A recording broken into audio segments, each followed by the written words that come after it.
Hi YouTube, Easy Target here. Just a pre-introduction recording here. Two reasons for this pre-recording. One, I forgot to mention in my main introduction that asteroid 2012 DA14 is going to be passing overhead between 1800 and 2100 GMT tonight. So I'm going to be having fun watching that, which is one of the reasons why I started this. The other one is to apologise for the video quality. It may look a little squished. That's because I'm accidentally recording at the wrong resolution. I'm recording at 1920 by 1200 and not the 1900 by 1080, which the video is at. So anyway, over to me. Hello YouTube audience, this is Easy Target and I'm starting a new Let's Play series. I was planning on starting this a couple of weeks ago. A couple of days ago I should really say. A couple of weeks ago I started having the idea of doing one, because I didn't initially think that watching a Let's Play on Kerbal would be interesting or fun, but I started watching videos from Scott Manley, PD Gamer. I think the guy's name's Chicken Keeper 24. I'll have to double check on that one. But basically, watching what they were doing with KSP, and one of the guys I actually play on a Minecraft server with actually said that it would be good to watch a KSP stream, and I just because I was playing KSP instead of Minecraft at the time, he started watching, sort of, why not sort of get back into doing Let's Plays, but doing something I'm actually enjoying playing at this moment in time, and that's KSP. The only thing is, I'm absolutely crap at rocket launchers. I am no rocket scientist. I am a software engineer by trade, and as you probably are aware, I really get bored with playing games. Hell, XCOM, too long playing that damn game. So basically I decided to start this off, but before I do, I wanted to have a look around, and there's an update due for Kerbal to 0.19. Not sure when, but from the looks of things it's going to have some lovely features. So until then, I think what I'll do is I'll continue playing with 1.8. A little bit of background with Kerbal. I bought this game, well, I actually heard about this game before it went into is it beta now or alpha? Whichever stage is it now. But if you want to play the game, you have to buy the game. That's the only downside at the moment. I think it's about, well, I know when I got it was like $10. It's a lot more now. It's about 25 or something. They're doing the same sort of deal as Minecraft did, where the earlier you bought it, the cheaper it was, and now it's like full price.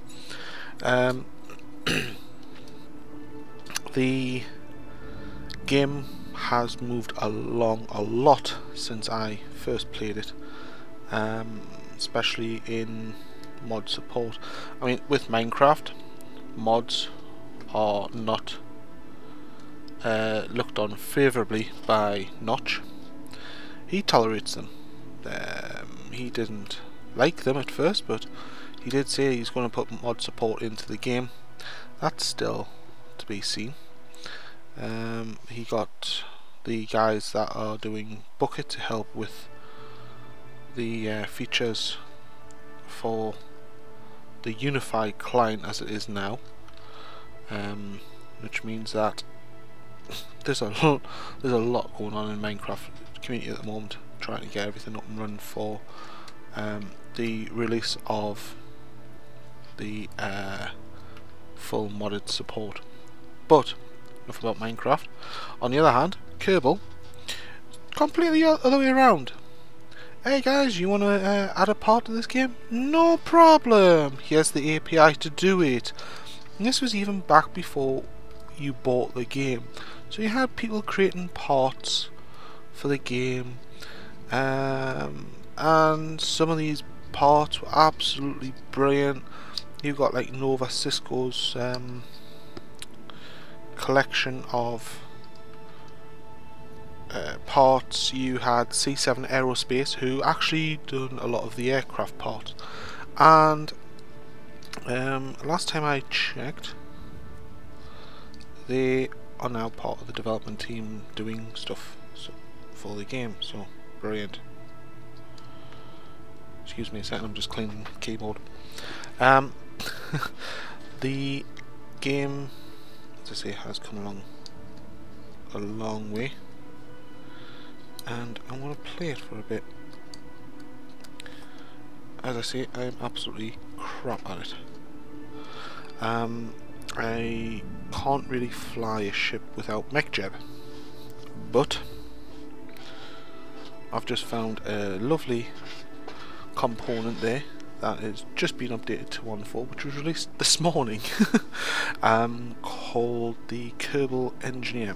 You've got two types, you've got the building engineer and the flight engineer, and it is absolutely beautiful. I've just tried it out there on a quick test, and it does exactly what I wanted. It gives me all the information MechJeb does, but without the automation, which is the important part. So this was going to be 100% stock, not anymore. I'm going to be using a couple of mods as well. The other thing that I have done is moved all the stock parts into a save game called Stock. Created a new profile and just moved them out. The reason for that is I don't want to have a list of all these parts that I know work listed as part of my save game, so I moved them out. So this first couple of episodes that I'm going to be recording, it's just going to be me playing around with the stock equipment today, and then I'll work on building my own ships and things like that. I have a couple of ideas after watching, as I say, Scott Manley, PD Gamer, Chicken Keeper 24. There's a couple of others, a solar game and things like that. I'll put links to their channels in the description. But Kerbal Space Program, it's fun in the Dwarf Fortress sense of the word fun, as in losing is fun.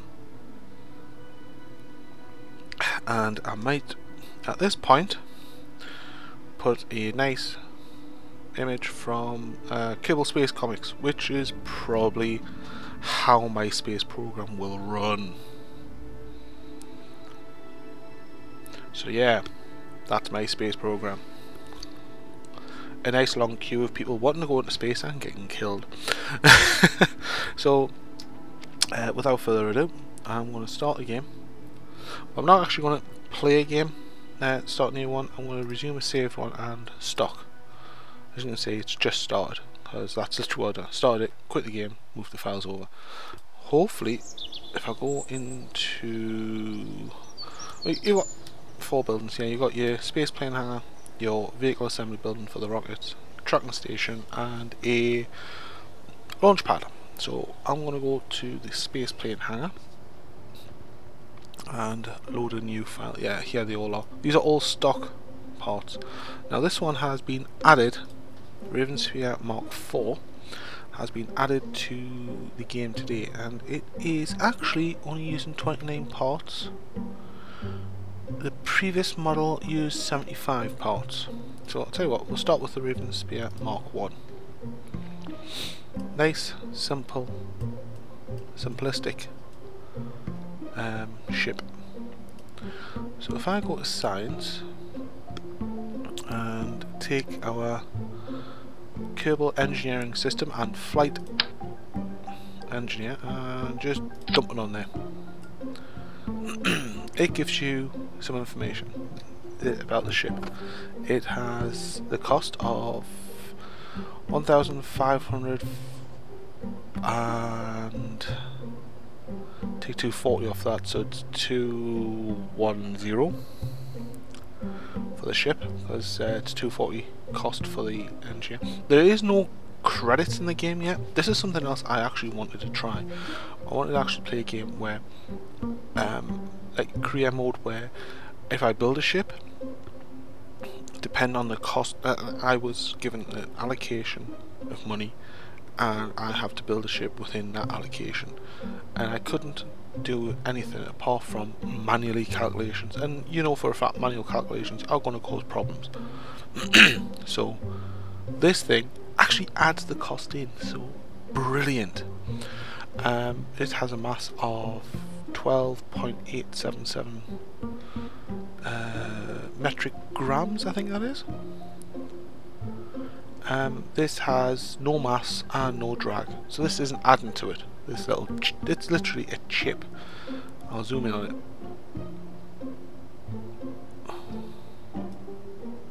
There you go. It's a chip. In fact, it's not even that. Oops.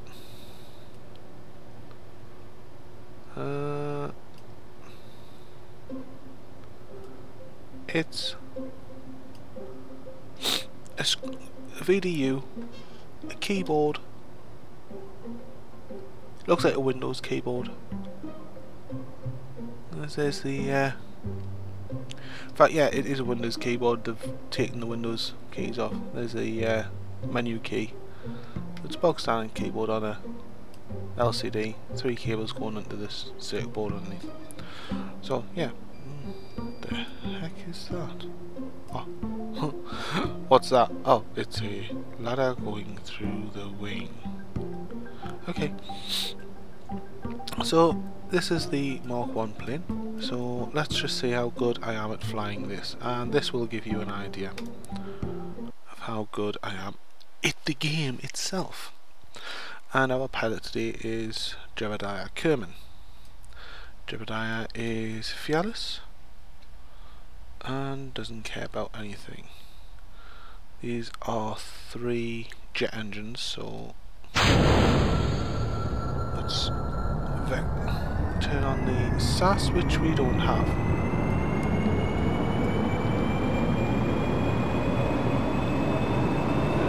Jeb, get in the air.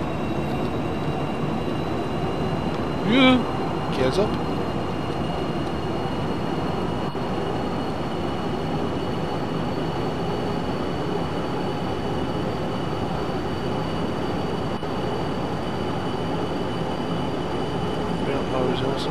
As you can see here, this is the flight engineering display. It tells you a bit more information about it. Should have been watching the screen instead of this display. Yeah, let's try that again. Okay, as I was saying, here's the display. So altitude from the terrain, from sea level, so I'm 67.22 meters up from sea. Sea is just over there. My altitude is that. My vertical speed, horizontal speed. My current position in the world is slowly moving because I'm moving forward. Brakes should be on. Okay. The G-force I'm experiencing is 1G. As you can see then, the 1G is because I'm being pulled down to the planet. Terminal velocity of 102 meters a second. Atmospheric efficiency 0, blah blah blah, drag, density, a couple of other things. So go up to full speed, brakes are on, let's get the engines up until the brakes no longer work, let go and make sure we're heading down 90 degree on the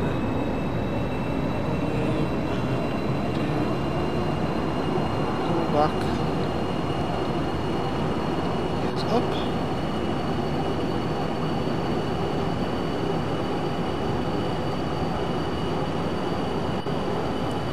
Now according to this,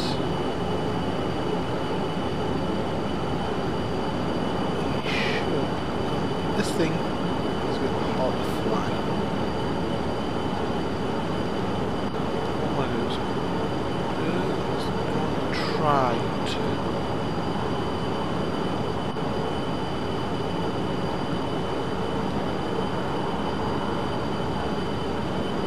Yeah, as you can see, this is really hard to fly.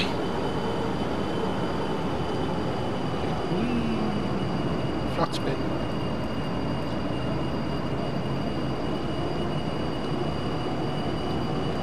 I'm using the keyboard here, not a joystick, so yeah. Jeb, you're not going to make it, you're not going to make it. Here we go. Oh crap. Yeah, you're not going to make that. Let's end the flight. Back to the hangar. Jeb will fly back on his own because he's a better pilot than me. So, Raven Sphere Mark 3.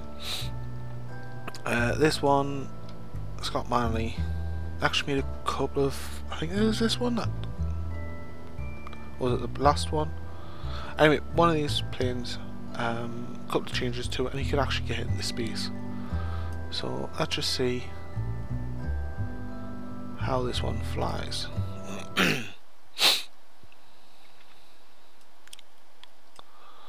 So brakes on, full throttle. Again, there isn't an avionics package on this thing. Oh, is there? Is there an avionics package? No, it's a Mark 1 cockpit. So there's no avionics package on this thing. So it's going to be a horrible flight. A bit like the last one. I didn't put the... Okay, so we have flame outs already. Lovely.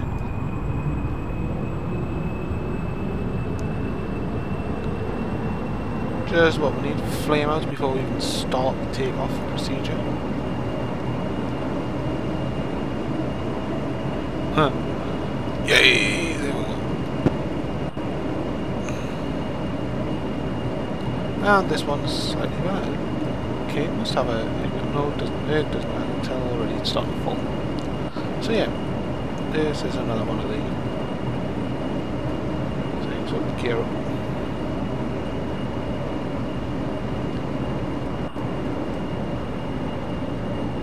Is that mono? Why have you got mono on here? Oh, we've got RCS on. Why have we got RCS on this ship? Why do we... Okay. This is a plane that's designed to fly in space. I've got no idea how you're supposed to get up there. But anyway, let's see if we can head towards that nowhere.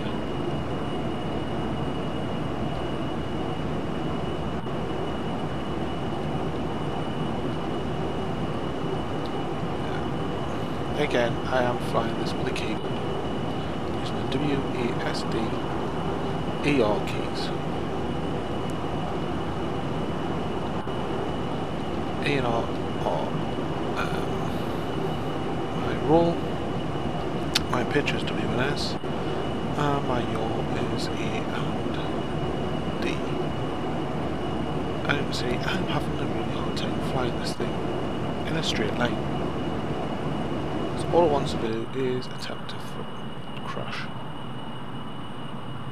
I'm actually going down over now.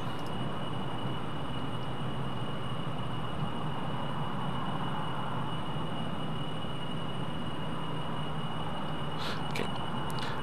As you can see, this is the map of... This is Kerbin, the main planet that you are on. There's the moon. I'll zoom out a bit more. There is Minmus, tiny little rock, hardly worth mentioning. Scroll out a bit more. Where's the sun? There's the sun there. And we have Moho, Eve, Gilly, which are... Well, Gilly I think is a... is it? Yeah, it's a... The fact that I could actually see Gilly was quite amazing. Gilly is orbits Eve. Got a bit more. There's Juna, Dress, Jewel, and Hilo, which is like 113,288 million miles away from the sun, and that is called the sun, or Kerbal, or whatever you want to pronounce. But anyway, back into us, and for some strange reason there's a land strip there. It's one of the Easter eggs. It was added in the latest game. Not the latest, patch 1.8, I think I had it added. Oh, there's like some old spare parts there.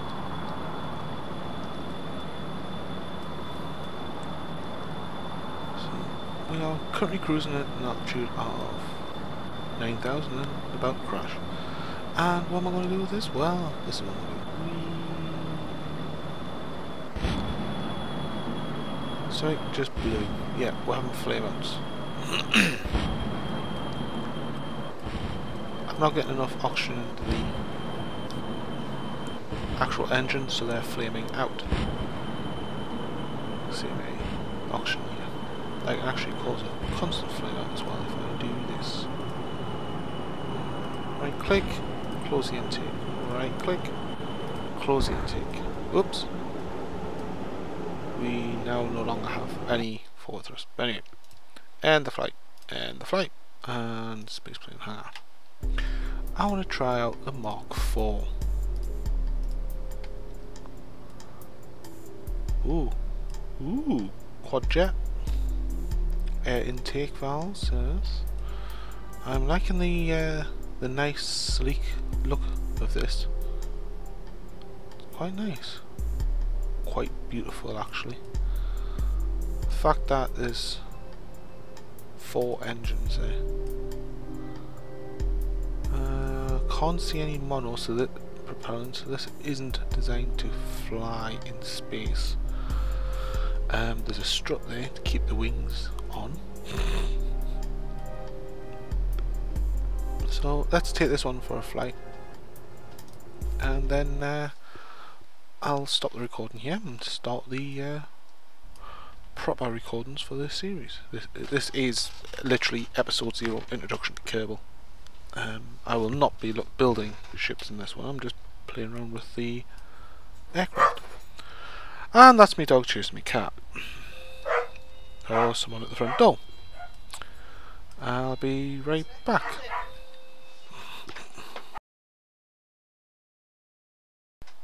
And I'm back. That was actually the case for my Raspberry Pi. So yeah.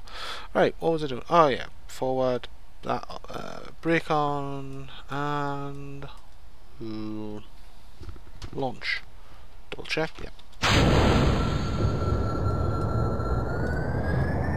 Okay, air intake and everything like that. Good. Whoa, this thing is unstable. No, it's not. It's aerodynamic. My God, this thing flies.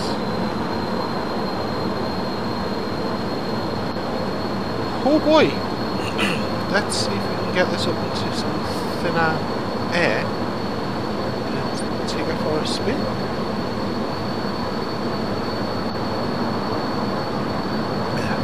Excuse me, just having a drink.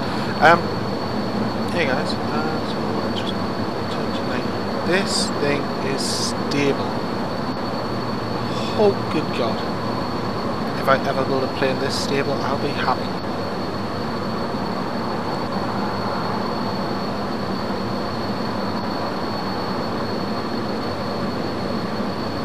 We're going up 5 degrees now. Let's go up. Let's take a 20-degree angle.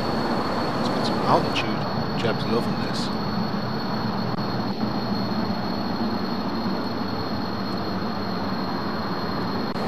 I should have put an engineer on this. Now we've got some flight data.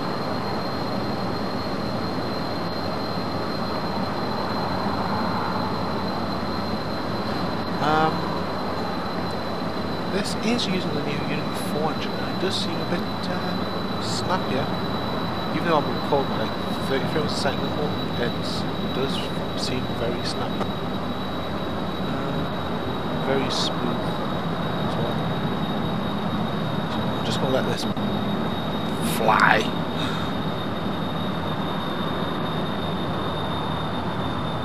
Jeez, this is smooth. Probably throttle back as well. I want to see how fast I can get this to go. So it's halfway up in the atmosphere. Our intake is still at 0.4. I'm thinking these engines could have, they will have less than 0.1 intake. They're very fuel efficient as well. As you can see, the fuel flow is going up.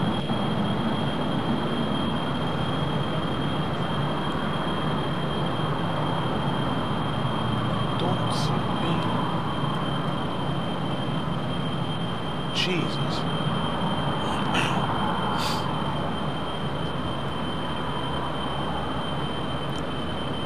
This thing just wants to... Oh, no.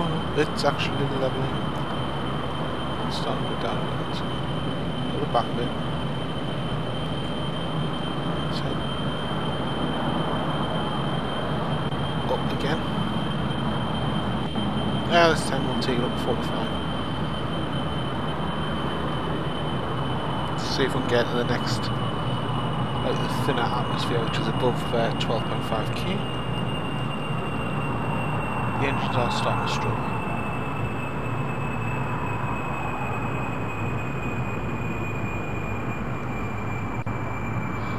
The intake's starting to drop as well. So,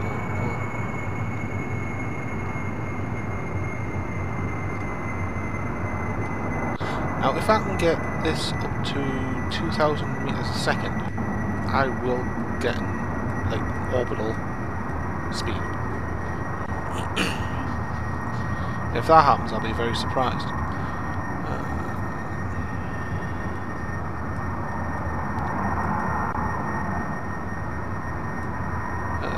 Going down again. If this thing is really doing it, you keep an eye on it. Need to keep it up.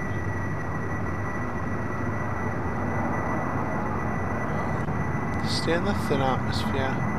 He's a good chap. And that sounds like one of the YouTubers I watch. I think that was Platorian or whatever his name is. Do not want to drop into that. Alright, let's have a look. So we're cruising along. I haven't used half the fuel yet.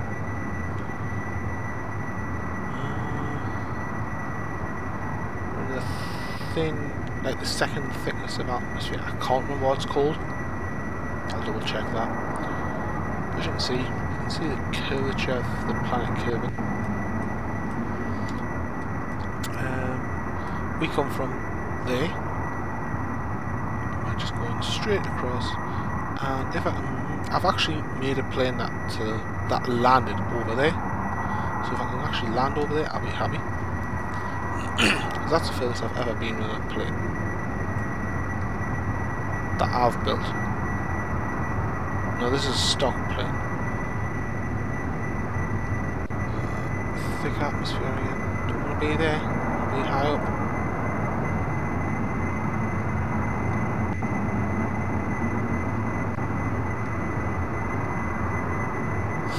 I don't think this has actually got the avionics package in as such. There's a flight avionics package which, like, is a nose cone, makes flight a lot easier.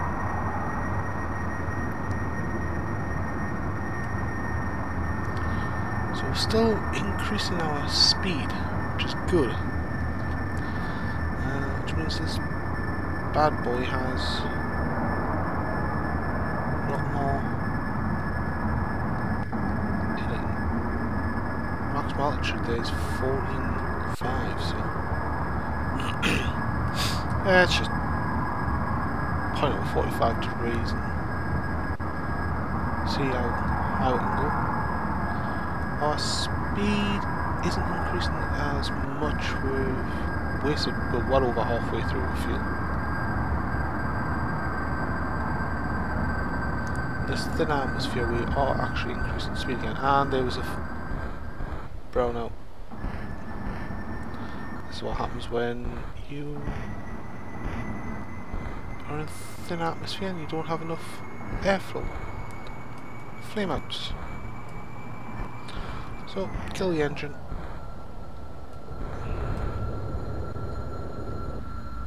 And let's try and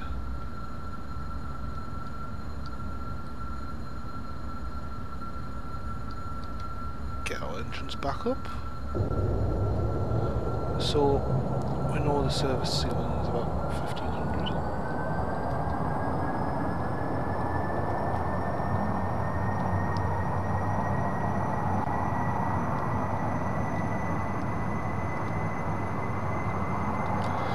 So yeah, this plane's pretty decent.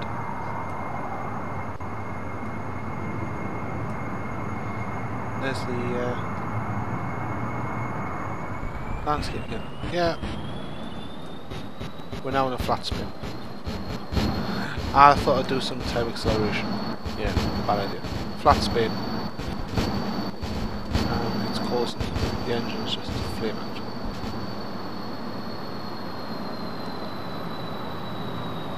See how good this is at just covering.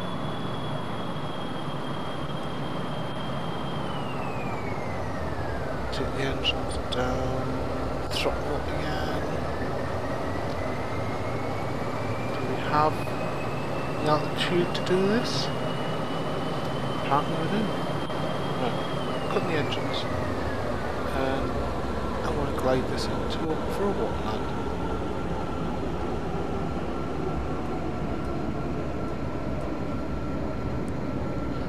Actually, with this not having any thrust on it, it wants to pick up. It wants to actually stall, so it's flying almost like a real plane. Quite nice. So I'm just going to let this nose dive a bit. Put my gears down, add a bit more drag. As you can see, our forward speed is only 70 odd. So I'm going to make a small nosedive, get down a bit faster. And even then, the plane is trying to pick up. It doesn't want to crash in the water.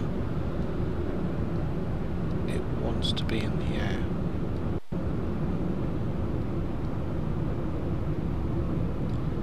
It is trying to stall. It's trying to land. Like, I mean, this is what you would do on a plane. And I only know this from playing Project Space Station, because when you come down to land, you're not using any thrust and you're stalling to slow right down.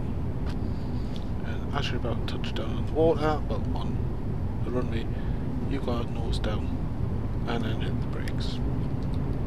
Let's get the gears back in, because they're just going to fall off as soon as we hit the water. As you can see, surface speed is 16 meters a second. I'm just going to nosedive to below 200. Well, below 500.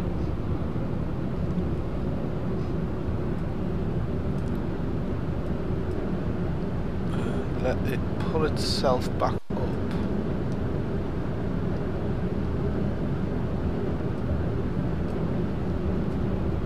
So we're going down. Let's see if I can stall. No, don't want to go back up. We're going that slow, we can actually go back up. Lovely. It's managing to stall itself.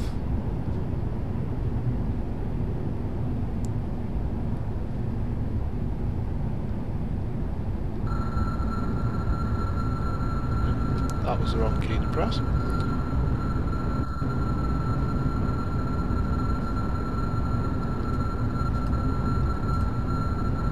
Shut down, shut down, shut down, shut down. Right, that'll stop them from spinning up again.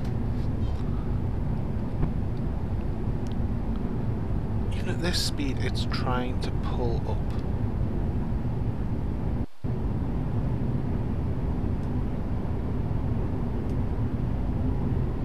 It's trying to slow down.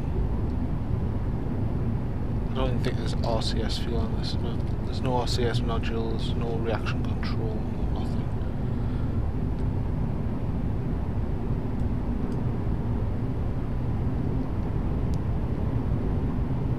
A little bit of a nosedive. I should be seeing the shadows somewhere soon.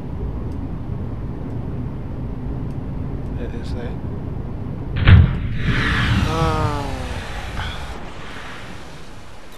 We lost the wings, but the main part survived because I was pointing the wrong way. I actually nosedived it. But yeah, that was cool. And Jeb's doing a victory roll. Now if we had an engine on this, we could actually go forward. I've actually done this with a plane, landed on the water and used the plane as a sort of ship. So yeah, that's Kerbal Space Program in a nutshell. It's fun, it's going to be interesting, and I've got a couple of ideas of things I want to do, things I would like to try and do with the mods on here. First thing I would like to do is actually set myself a budget of say 50 grand, like 50,000 or what units of whatever the Kerbin's currency is, and see if we can get a space program done with that. Making money from this is going to be interesting, so we'll have to see, government grants, etc. And I'll see what the guys online come up with, because I want to have a word with them, and we'll literally see what they come up with missions for me to try and do, and reward systems, and it'll be interesting. I'll probably put a website up somewhere with information on it. So that's me signing off from Introduction to Kerbal. Next episode, which I'm going to be recording right now, is going to be my first mission, which will be a small orbit of Kerbin, and testing some systems and things like that, and we've got to get a probe up there and have a look at the systems, so we'll see how we'll do. Anyway, this is Easy Target, signing off.